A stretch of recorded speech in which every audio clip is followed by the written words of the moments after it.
Olá pessoal, aqui é o pastor Anísio Renato novamente. Vamos estudar mais um pouco de hermenêutica? Eu quero hoje apresentar para vocês um estudo de caso. É bom nós pegarmos aí uma situação prática de interpretação bíblica para a gente poder aplicar um pouco do que nós temos aprendido nas nossas aulas. Então vamos lá. Eu queria mostrar para vocês um estudo aqui de Isaías capítulo 35. Me pediram um dia desses para eu gravar uma mensagem sobre Isaías 35, uma mensagem para ser colocada no WhatsApp, e acabei poucos dias depois até pregando sobre este capítulo, porque realmente é um capítulo maravilhoso. Então, vamos tomá-lo aqui como exemplo para o nosso estudo de caso. Primeira coisa, você precisa ler o capítulo todo. E ainda que você esteja interessado apenas em um versículo ou dois, é bom você ler o capítulo todo. Aqui nós temos aquela questão do contexto, né? E é importante também você levar em consideração o contexto de todo o livro. Supondo que você nunca leu o livro de Isaías todo, pode ser que você não tenha o domínio do contexto ou o conhecimento do contexto. É bom você ler a Bíblia toda. E aí, quando você vai trabalhar sobre um capítulo, você já conhece o livro todo. Então, você tem que tomar por base o contexto geral do livro para você não se perder no exame do capítulo ou do versículo. Muito bem, então, o que o livro de Isaías traz, né? O livro de Isaías, ele está muito vinculado àquela questão de Israel antes do cativeiro. Então, Israel estava num tempo de muito pecado, muita idolatria, e Isaías traz muita repreensão contra o pecado de Israel. E Isaías traz também o aviso sobre os castigos de Deus sobre o povo, e o principal desses castigos seria o cativeiro, tanto na Assíria quanto na Babilônia. Tá? E, além disso, Isaías traz também promessas de restauração. Por quê? Apesar de Deus castigar o seu povo, Deus não ia desistir do seu povo. Deus não ia abandonar o seu povo. Então, Israel seria restaurado. E essa restauração seria algo maravilhoso, e como de fato aconteceu, né? Israel haveria de voltar do cativeiro, mais precisamente os judeus, né? Haveriam de voltar do cativeiro na Babilônia, e Deus haveria de restaurar a nação de Israel. Então, o capítulo 35, ele entra exatamente nesse contexto das promessas de restauração. Veja que eu tenho que me situar onde que entra esse texto, né, dentro do contexto geral. Então, eu queria ler aqui, eu não lerei agora o capítulo todo, mas lerei apenas os 2 primeiros versículos para a gente poder examinar. Diz assim: o deserto e o lugar solitário se alegrarão disto, e o ermo exultará, e florescerá como a rosa, abundantemente florescerá. Também jubilará de alegria e cantará. A glória do Líbano se lhe deu, a excelência do Carmelo e Saron. Eles verão a glória do Senhor, o esplendor do nosso Deus. Aqui está, né, a promessa de restauração de Israel, e em uma linguagem poética, em uma linguagem cheia de figuras, e uma linguagem linda, né? Um texto maravilhoso. Mas nós precisamos ir além da superfície. Por quê? Talvez você já tenha lido esse texto, mas depois de ler esses versículos, o que você fez? Você provavelmente continuou lendo, né? Partiu para o versículo 3, para o 4, mas será que você entendeu bem o versículo 1 e o versículo 2? Então, como eu coloquei aqui no slide, precisamos ir além da superfície. Não podemos apenas ler e dizer, nossa, que lindo, e vamos continuar a leitura. Será que nós entendemos bem o que está escrito aqui no versículo 1 e no versículo 2? Você pode dizer, eu entendi, está escrito em português, não é? Tudo bem, mas veja bem, nós precisamos pesquisar. Para irmos além da superfície, nós precisamos pesquisar, precisamos estudar e não apenas ler. Então, a leitura é fundamental, obviamente, mas se você, além de ler, você pesquisa e você estuda, o seu entendimento da palavra aumenta. Você vai compreender melhor o que está sendo dito. Pesquise. Mas, o que pesquisar? O que é que você vai pesquisar? Então vamos ler de novo. O deserto e o lugar solitário se alegrarão disto, e o ermo exultará e florescerá como a rosa. Então, existe alguma palavra aqui que você não conhece? Ou existe alguma palavra aqui no versículo 1 que não faz parte do seu vocabulário? Então, temos uma palavrinha aqui, que é a palavra ermo, que ela não é de uso cotidiano. Mas o ermo é sinônimo de deserto. Tudo bem, você pode ir no dicionário de português, verificar o que é ermo, você vai descobrir que é um lugar deserto e tudo bem. E por que tem aqui, né, o deserto e o ermo? Tem uma frase com deserto e tem uma frase com ermo. É um recurso que se chama paralelismo da poesia hebraica. Então, as ideias elas muitas vezes se repetem, tá? Para que haja o quê? Um reforço da mensagem. Então, o que acontece aqui no versículo 1. Muito bem. Mas no versículo 2, o que nós temos? Abundantemente florescerá e também jubilará de alegria e cantará. A glória do Líbano se lhe deu, a excelência do Carmelo e Saron. Eles verão a glória do Senhor, o esplendor do nosso Deus.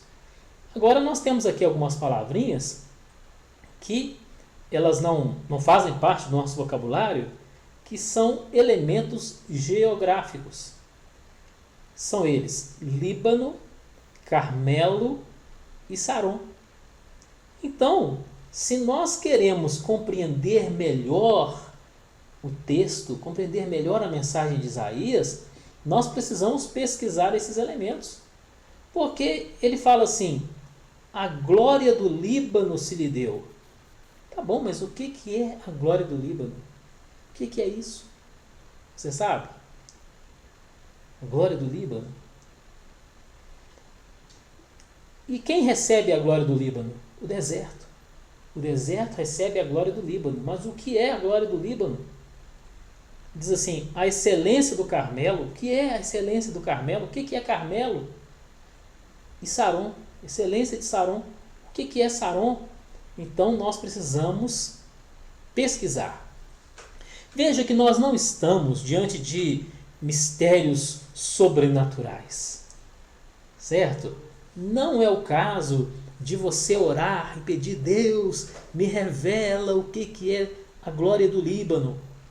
Não precisa, porque aqui são expressões geográficas que você precisa pesquisar para compreender. Não é o caso de revelação, é o caso de estudo. Ok? Então, você vê aqui a glória do Líbano. Será que Isaías se refere ao país que nós conhecemos como Líbano? Então, eis o risco que o leitor corre na interpretação do texto bíblico, porque ele lê o texto e ele pensa que entendeu. Por quê? Porque ele usa uma situação atual e mistura com o texto bíblico. Então já pensou? Se a gente imaginar assim, a glória do Líbano. O Líbano é um país, um país do Oriente Médio. E aí, o que eu sei sobre o Líbano? Aí eu sei que a capital é Beirute, tem lá um povo árabe, muçulmano, e eu estou tentando entender a glória do Líbano. Mas não é disso que a Bíblia está falando. A Bíblia não está falando do país hoje conhecido como Líbano, embora esteja falando da mesma região. Olha só. Então, eu preciso pesquisar. Eu não posso ter certeza sem pesquisar. Eu não posso ficar tranquilo com o entendimento que eu imagino ter tido do texto se eu não pesquisar. Então, por mais seguro que você esteja, pesquise, confira, vá olhar se é isso mesmo. Muito bem. Agora, eu vou olhar onde? No dicionário bíblico ou numa enciclopédia bíblica. Então, eu fiz isso na semana passada e eu tenho aqui dicionários em papel, né, enciclopédia bíblica, e eu consultei. Mas eu vou indicar aqui para você um dicionário bíblico na internet. Então já coloquei o endereço aí, biblia.com.br/dicionário bíblico com hífen, sem acentos, tá? Então eu vou mostrar para vocês aqui a tela do dicionário bíblico. Quando você entra neste site que eu coloquei aí na tela, você vai ver essa tela aqui, tá? Tem um dicionário bíblico e você vê ali as letras do alfabeto, e quando você clica em uma dessas letras, você vai abrir uma página onde você tem uma lista de palavras que começam com aquela letra. Uma lista de palavras bíblicas, tá? De elementos bíblicos. Então, eu cliquei ali na letra L e apareceu uma lista de palavras, tá? Aqui para baixo tem muitas palavras. Então, eu localizei a palavra Líbano, cliquei nela e apareceu esse texto aí para mim. A palavra Líbano significa branco, tá? E não é, em termos bíblicos, não é o país chamado Líbano, mas é toda aquela região onde se encontra o país, tá? Mas é a região chamada Líbano e, mais especificamente, as cordilheiras. Existem duas cordilheiras com o nome de Líbano. E vamos ler aqui o que o dicionário bíblico nos diz. Líbano é montanha branca, ficava ao norte da terra da promissão. Dá-se o nome do Líbano a duas cordilheiras paralelas uma à outra e igualmente paralelas à costa do mar, do sudoeste ao nordeste, na distância de 160 quilômetros aproximadamente, sendo separadas por dois vales. A que fica mais ao sul, a mais pequena, é o Wadi Atitem, onde nasce o Hasbani, que leva as suas águas ao rio Jordão. A mais setentrional é o Vale do Líbano. A cordilheira do Ocidente é o Líbano da Escritura, de onde Salomão obteve madeira para a construção do templo. A da parte oriental, o Antilíbano, o Líbano para o nascente do sol, era primitivamente habitada por gibleus e heveus. A população achava-se dispersa e eram aqueles sítios a morada de muitas feras. As montanhas do Líbano impressionam muito o viajante, quer ele se aproxime delas vindo do Mediterrâneo, do lado ocidental, quer vindo do deserto, do lado oriental. Os cimos, ou os picos, coroados de neve, constituem uma agradável vista refrigerante para os viajantes do deserto sob um céu de fogo. A estupenda grandeza e grande elevação das montanhas do Líbano, os seus cumes, revestidos de neve perpétua, dominando o espaço como torres, ou coroados de aromáticos cedros, os seus olivais, as suas vinhas, produzindo os mais deliciosos vinhos, as suas fontes de água cristalina e os seus ribeiros de água fresca, a fertilidade dos vales e o agradável cheiro dos arbustos, tudo se combina para formar, na linguagem da Escritura, a glória do Líbano, conforme Isaías 35:2. Numerosas plantas aromáticas crescem sobre as montanhas, e isso explica Cantares 4:11 e Oséias 14:6. Veja então que quando você pesquisa e obtém essas informações, você descobre o que é a glória do Líbano. E você percebe um grande contraste com o deserto. Veja só, pense bem no deserto, onde é pedra, areia, seca e um calor impressionante. O contraste disso com a glória do Líbano, com as suas árvores, com a neve nos seus cumes, as suas fontes de água cristalina, os ribeiros de água fresca, os arbustos, tudo isso é a glória do Líbano.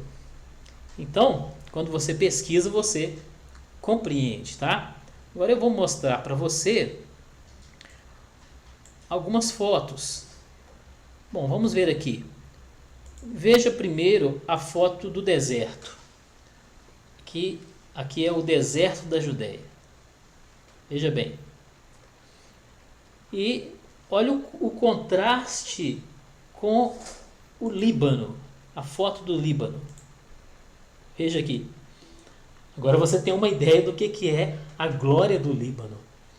O Líbano é aquela cadeia montanhosa lá ao fundo da foto, e no seu cume você tem a neve perpétua, ou seja, aquele cume é sempre branco. A palavra Líbano significa branco, e ele é sempre branco por causa da neve, tá? A sua rocha também calcária, ela é esbranquiçada. Então, aquele branco iluminado pelo sol é de uma beleza impressionante. E temos que mencionar também a fertilidade. Então, o que Deus está falando? Deus está falando que a restauração de Israel, ela seria como a transformação do deserto na glória do Líbano. Então nós vamos ver aqui também uma outra foto do Líbano. Veja aqui, né, a neve na montanha. E é muito impressionante para o viajante que vem do deserto e ele se depara com isso aqui. Ele vem daquele calor escaldante e se depara com a neve refrescante. Olha que contraste, olha que encontro maravilhoso. Então, esse contraste, ele vai falar da restauração de Israel, da bênção de Deus sobre Israel. Temos aqui ainda uma outra foto que nos dá a ideia da altura dessa cadeia montanhosa. Veja só, o cume do Líbano chega a atingir 3.000 metros de altura. Então, toda aquela restauração ali prometida em Isaías 35, bom, se você quiser ler o capítulo todo, aquela restauração, ela vem falando que, olha, no deserto haverá rios, haverá fontes de água, no deserto haverá flores, haverá um caminho no deserto. É a promessa de restauração. E aqui nós vemos um grande contraste na questão da altura, não é isso? O deserto ali é um lugar mais baixo, e aqui nós temos uma grandiosidade, né? uma altura extraordinária. Isso também mostra o que? A elevação que Israel teria. Muito bem. O texto também fala sobre a excelência do Carmelo e Saron.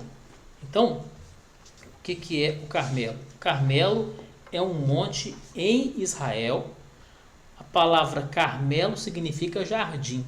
Então veja que é importante você olhar não apenas uma descrição geográfica daquele elemento, mas o significado da palavra. Carmelo significa jardim. Então olha que o que Deus está prometendo, olha, eu vou transformar o seu deserto em um jardim. E não é apenas por causa do significado da palavra, mas é pelo contexto ali, o que os versículos vão dizendo, e Deus está prometendo que o deserto iria florescer. Deus se transforma num jardim. Então, Carmelo é um monte em Israel e ele tem uma vegetação incrível, né? Eu já estive em Israel, estive no Monte Carmelo e aqui estou mostrando para você algumas flores ali do Monte Carmelo. O monte tem uma vegetação muito grande, muito intensa, tem muitas árvores, muitas flores e isso dá assim, um grande contraste também em relação ao deserto. Temos aqui uma flor maravilhosa ali do Carmelo. Na minha visita ali, juntamente com uma equipe de pastores, eu fiquei maravilhado com essa flor vermelha e o nosso guia turístico ele já alertou: olha pessoal, isso aqui é para ver sem pegar, porque se você pegar uma dessas flores aqui, o governo vai te cobrar $500. Olha só, acho que foi só para dar um susto no pessoal, né? Mas o fato é que ninguém pegou flor nenhuma. Não pode pegar, né? São flores incríveis, maravilhosas ali no Monte Carmelo em Israel. E temos também a referência ao Saron. Saron é um vale, a palavra Saron significa planície e é um vale famoso pela sua produção de flores. Muito bem. Então, toda essa promessa de restauração, ela vai nos mostrar o quê? Vamos voltar aqui, né? Essa promessa de restauração, ela mostra o quê? Que Israel seria reedificado, apesar de ser levado para o cativeiro, apesar de todo o castigo por causa da idolatria, Israel seria restaurado e o deserto floresceria. Essa profecia ela foi cumprida literalmente. Você pode pesquisar no Google, por exemplo, Israel exporta rosas. Você vai encontrar muita informação e fotos maravilhosas das flores que Israel exporta. Mas como é que pode uma região tão árida exportando rosas? Porque os judeus desenvolveram uma técnica de irrigação que faz com que lugares antes áridos hoje produzam flores. Olha o cumprimento literal da palavra de Deus. Ele disse que o deserto florescerá. E o deserto floresceu. Olha que coisa maravilhosa, né? Então, esses são alguns exemplos para que você veja como se fazer uma pesquisa e como isso vai te ajudar a compreender melhor a palavra de Deus, tá bom? Então, hoje nossa aula vai ser mais curta e espero que você tenha gostado e não perca a próxima aula. Um grande abraço, que Deus te abençoe. Amém.